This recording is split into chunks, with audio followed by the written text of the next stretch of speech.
services most of the members do not going faster. It is 50, not 40.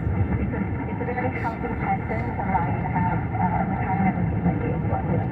The average person who works at CalPERS, at what age do they retire? You can retire, I believe, as early as 52 for some of the members who were members prior to, I think it was 2016, and 55 thereafter. And CalPERS is the nation's biggest state pension fund, is that correct? Yes. How big is it? We are at around $465 billion.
The opportunity to see what private equity was about, I really set my sights on getting into private equity after grad school. So you were living in New York when you were doing this? I lived in Toronto and New York. I just lived in both places. And so you had enough of New York and moved back to Canada? I did. I moved back to Canada to get my MBA.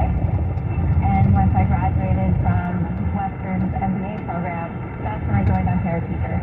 Okay, so Ontario Teachers is another big pension fund. You're based in the Toronto, Ontario area. Correct. And represents all the teachers, presumably. So what area did you specialize in? I went right into the private equity group and spent 15 years on the private equity side and then on the public equity side of Ontario Teachers. I spent, within that period of time, I spent a year and a half, 2 years in Hong Kong. I opened the A's office on Ontario Teachers and then came back to Toronto to learn public equity. In the investment world, nobody spends 15 years in anything, so I know. you must have really loved the job. Yeah, so I was hired onto the direct investing team, and right out of the gate, we set out to really create a direct investing program, and that's kind of what's referred to as the Canadian model now. For those who aren't familiar with Ontario Teachers, it was a leader in actually doing deals directly. Correct. And so, unfortunately, you're saying to the private equity people, we can do the same thing you do. We don't need you. We'll do it ourselves. Was that nice to the private equity people to show them that you could do the same thing? You know, philosophically, we didn't go that far. We basically said we want to do direct investments, but we want to have a smart friend beside us. And so most of the deals, and certainly the best performing deals, when we went and did kind of a look back after 10 years, were really with our GP friends. And so while we may not be paying a fee and carry on the direct deal itself, we often have another smart friend at the table. Okay, so after 15 years of that, you said, I want to be on the other side. I want to actually be a private equity investor in a private equity firm. Is that right? Yes, that is, yeah. And what firm did you join? Redbird Capital Partners. Now, Redbird was started by Jerry Cardinal, who was a former Goldman partner, That's right. and specializes, I think, in entertainment, sports, media, among other things. Correct. All right, so why after 2 years did you decide to leave? Well, I got this call, and the call was about the opportunity to come and be the chief investment officer of the U.S.'s largest pension plan.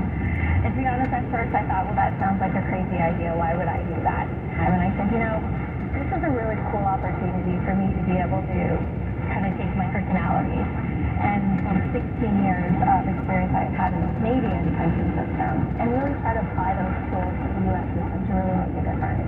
But in the private equity world, you can get a carried interest. Generally, people go from the public pension fund world to the private equity world. They don't go back, but sometimes the compensation is less. Oh, definitely less. So why did you want to take less compensation? Is it that you like California that much? You wanted to help California? Or you just thought it was just a big platform? I just thought where I am in my career, I'm still in my 40s, so I have lots of time to get back into private equity, which I'm sure ultimately that's where I'll go back to. But I thought to be able to commit, I said to the board up to 5 years of my time to really try to transform. It felt like a very, intellectually challenging and a good thing to do with the tools that I have. So, the United States has a lot of very talented investment professionals. Why do you think they needed to go to Canada to get somebody to run the pension fund of CalPERS? Did anybody ever say to you, hey, you're a Canadian and we're an American fund, or nobody cares? What do you know about it? No, I think people do care. I think the attraction to the Canadian system was the fact that I had, within the Canadian system, so much private market experience.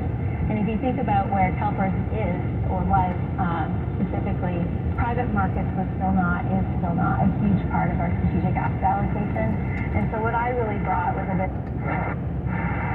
Healthy habits can be a struggle, but when we take it one step at a time, it won't seem as challenging. Each day, try to commit to doing just one thing that will help you in your journey. One easy way is to start making good use of your stairs, or any stairs. Walk them every chance you get. In fact, if you would like a strong cardio workout, walk up and down the stairs repeatedly. Stairs are everywhere, and they're free. They're a great way to get in a workout because your health matters. I'm Big Sue on the Black Information Network. SARMS is a legal nonprofit committed to assisting and providing legal services to Black farmers and landowners. Learn how you can help by logging on 30,000acres.org. Our news, available anywhere. Tell your smart device to play the Black Information Network station on iHeartRadio.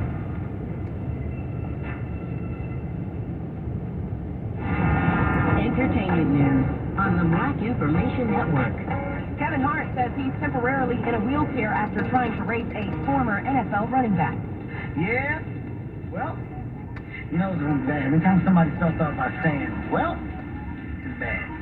Ladies and gentlemen, the age 40 is real. The comedian posted a video on Instagram telling his 178 million followers that he must be the dumbest man alive after recently challenging former New England Patriots running back Stephen Riley to a 40-yard dash. The 44-year-old Hart said he tore his lower abdomen and hip muscles trying to beat the NFL star.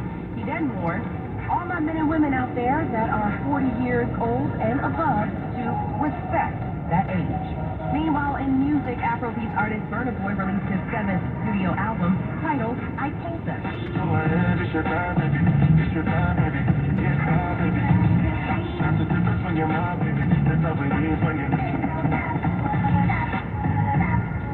The project both features with RZA, Dave, GTA, Station 5, 21 Savage, and J. Cole. In a recent interview with Complex 360, the Big Seven singer said, the truth is often hidden, but when you come across it and you're a person of truth yourself, you can't help but recognize it. And that's really the story of me and J. Cole. He also mentioned the title I Told Them is the beginning of a series, but he didn't elaborate. With the latest in entertainment, I'm Morgan Wood on the Black Information Network. I'm Devin Dustin on the Black Information Network. son of a former enslaved African American. He became a prolific inventor whose ideas were patented and are still used around the world. After he became wealthy developing a hair straightening cream, Garrett Morgan began focusing on inventions. In 1914, he patented a breathing device or safety hood that provided safety in the presence of smoke and gases. Morgan worked hard to market the device, especially to fire departments. His prototype was gas masks used during the First World War, protecting soldiers from toxic gas used in warfare. The gas mask earned him the first prize at the Second International Exposition of Safety and Sanitation in New York City. Early on, there was some pushback to Morgan's invention, especially in the South, where racial discrimination existed. To counter that resistance, Morgan hired a white actor to pose as the inventor during sales presentations. That tactic was successful, and fire departments and rescue workers became consumers of respiratory gas masks invented by Garrett Morgan, and that's a fact. I'm Devin Dunstan on the Black Information Network. Get Black business news every 30 minutes On the Black Information on Network. the Bay Area's BIN 910. I'm John Marshall. And I'm Bree Wood on your home for 24/7 News, the Black Information Network. An Omaha, Nebraska daycare where a child died after being left in a hot van is now temporarily closed. Stina Johnson, the mother of one-year-old victim Ramaya Worthington, spoke at a protest outside. It had to be around, what, 8 in the morning? 8 in the morning till we didn't get called till 3. I thought the wife said she could have been there 8, 7 hours. No windows down, no nothing. Screaming, crying. Nobody heard anything. Everybody's in this building while she's literally outside in the parking lot. The Nebraska Department of Health and Human Services has issued an emergency order shutting down the facility after Monday's tragedy. The driver of the daycare van, 62-year-old Ryan Williams, faces charges of child abuse by neglect resulting in death. Some parents in Flagler County, Florida are upset about a recent assembly at their kids' school. Funnel Elementary School held an assembly last week for Black 4th and 5th graders. The discussion centered on test scores, but parents say the assembly was segregated, scared students, and was held without prior notice. Interim Superintendent Lashikia Moore said there was no malice intended, but the assembly didn't meet the district's expectations. She adds she'll work with the principal to find more appropriate ways to affect change on their campus. New data from Massachusetts highlights higher hospital service utilization among Black and Hispanic residents. Potential disparities in accessing primary care and hospital quality. According to the Boston Globe, the report by the Center for Health unveils systemic inequities and racism affecting healthcare access for communities of color. Non-Hispanic Black patients have elevated inpatient and emergency visits, longer hospital stays, and higher readmission rates. Hispanics exhibit disparities in emergency visits. Experts stress the need for policy interventions to address these issues. The report, based on data through June 2021, initiates a conversation about racial and ethnic disparities in hospital utilization. And the American Alliance for Equal Rights, led by a conservative activist, has filed lawsuits against 2 corporate law firms, Perkins Coie and Morrison & Forrester, for their diversity fellowships. According to the Washington Post, the lawsuits claim that these fellowships, which aim to enhance diversity, exclude applicants based on race and demand the program shut down. The lawsuits come in the wake of the Supreme Court's ruling against racial consideration in college admissions, with efforts to extend this ban to the corporate sector. Legal actions like these are challenging corporate diversity and inclusion initiatives and raising debates about racial equity at risk impact. And former boxer Mike Tyson's cannabis brand Tyson 2.0 is entering the medical marijuana market in Mississippi through a partnership with Southern Sky Brands. Tyson 2.0 aims to provide high-quality cannabis products, starts with strains like Knockout OG and Pound for Pound Cure. Champ sat down to LA Times talking about how cannabis has helped his life. I used to lose all the cannabis. That's just how we use it. And that's just what it was. Every day, all my life. The collaboration reflects their shared commitment to offer premium cannabis experiences and expanding accessibility to top-quality products for consumers in the state. For more international, national, state, and local news impacting the Black community, listen to the Black Information Network on the iHeartRadio app or log on to BINnews.com. I'm John Marshall, along with Bree Wood, on your home for 24/7 News, the Black Information Network. Got a story that affects our community?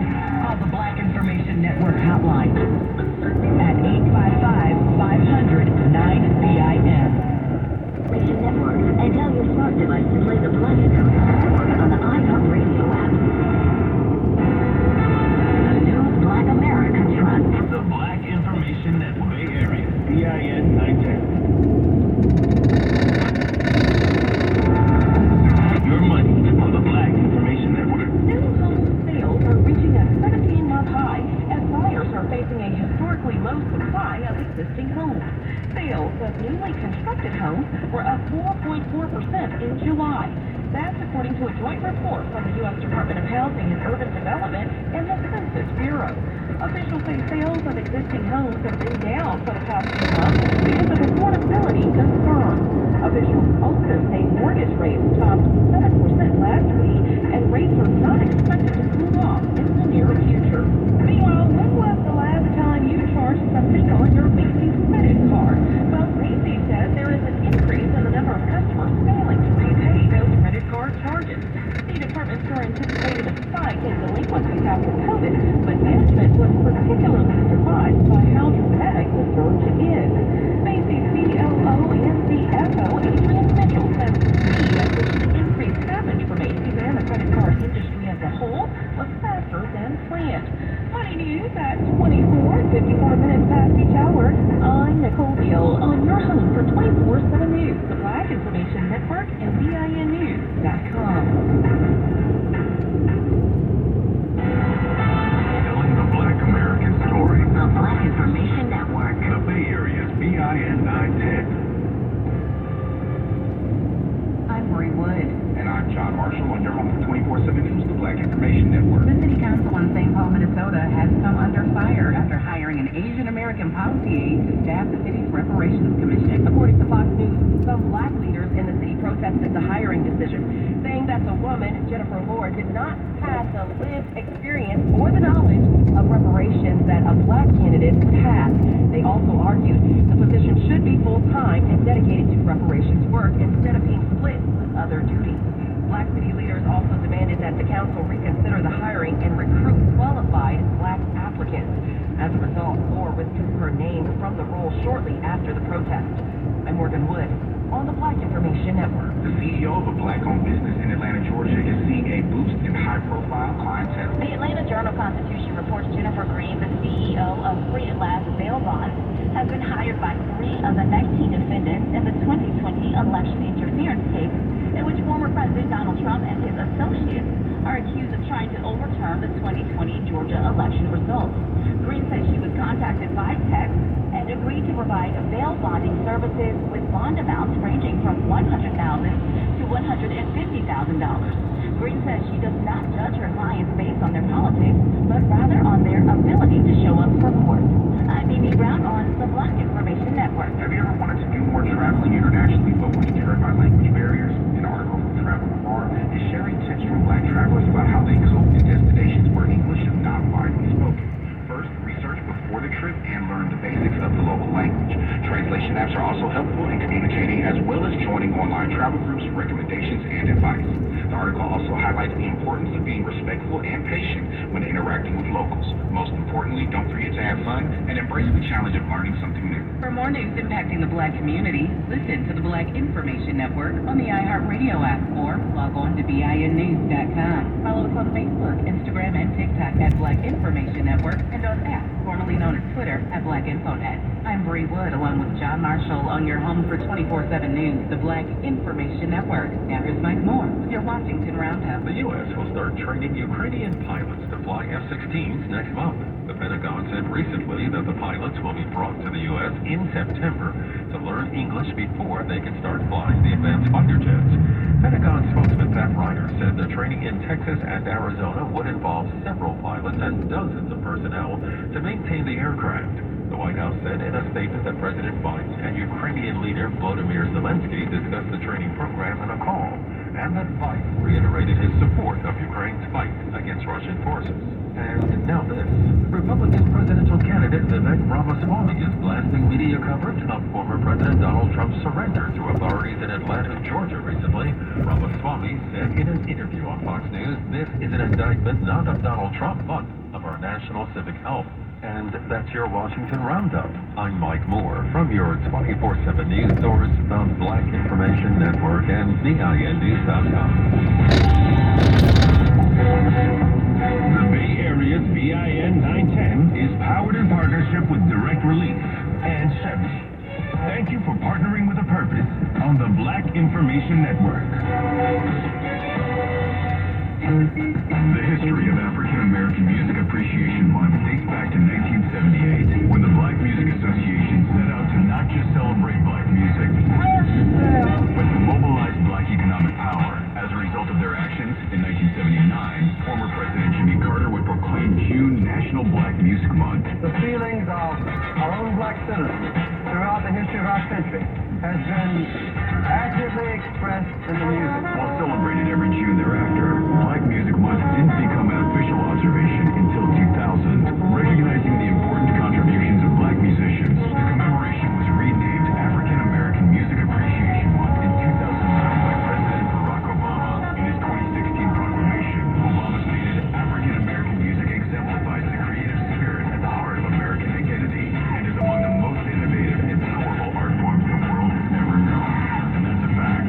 I'm Winston Tishom for the Black Information Network. I'm Amber Payton. Here's the latest from the Black Information Network. Ronnie James's cardiac arrest was likely caused by congenital heart defects, according to a spokesperson for the James family. The son of basketball legend LeBron James, Ronnie collapsed last month following a workout at the University of Southern California, where he is set to enter his freshman season as a highly regarded recruit.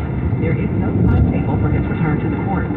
The city of Chicago is suing Kia and Hyundai. The lawsuit claims the two automakers failed to equip their U.S. cars both between 2011 and 2022 with proper anti-theft technology. The complaint accuses both companies of deceptively assuring consumers that these vehicles possess advanced safety features despite knowing about this critical defect. Black Mayor Brandon Johnson's administration claims this defect has resulted in a steep rise in vehicle theft, reckless driving, property damage, and other violent crimes in Chicago. That's the latest. I'm Amber Payton on your home for 24/7 News, the Black Information Network. I'm Terry McCready, and I'm Amber Payton on your home for 24/7 News, the Black Information Network. Connecting Jacksonville and Tallahassee in a congressional district has been the only way for almost a decade that black voters there could be assured of electing a candidate of their choice.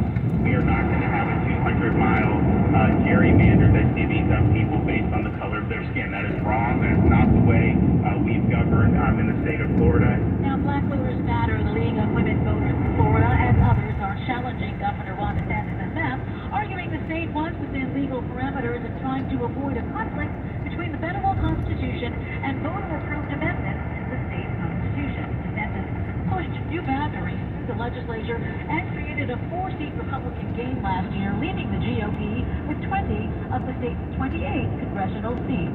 Leon County Circuit Judge is examining the legislature's map-making efforts, but said there was little proof that the North Florida district boundaries did not produce the strength of black voters, and that it would be several days before he ruled on the issue. Addressing the struggle of student debt, a group of about 90 Democratic members of Congress are urging President Biden to do more. In a letter led by Massachusetts lawmakers, Senator Elizabeth Warren and Black Representative Ayanna Pressley, it is also signed by New York Senate Majority Leader Chuck Schumer and scores of other Democrats. The action comes almost to the day of Biden's announcement last year to cancel $10,000 in federal student loans for millions of borrowers, which the Supreme Court struck down in June. All right, well, former Republican vice presidential candidate Sarah Palin is floating the idea of a potential civil war, accusing Democrats of prosecuting former President Trump while lashing out at the Republican Party for not effectively coming to his defense. Given on due to crime, travesty, and creation of a so-called two-tiered system of justice, political firebrand told Newsmax it's time to rise up and take the country back. The West African bloc is pushing back against a proposal by Niger to use its soldiers for a 3-year transition to democratic rule, with the commissioner branding the plan as unacceptable. The organization's heads of state said a recent coup in Niger is basically a bridge too far, and if allowed to continue, it could create a domino effect in the region. They said while negotiations are ongoing, the door to diplomacy would close eventually. This comes as the West African bloc delegation met with the leader of Niger's military regime for the first time since President Mohamed Bazoum was overthrown in July. The death of author boss Yevgeny Prigozhin will be a test to see just how nimble operations are for thousands of mercenaries in Mali, the Central African Republic, and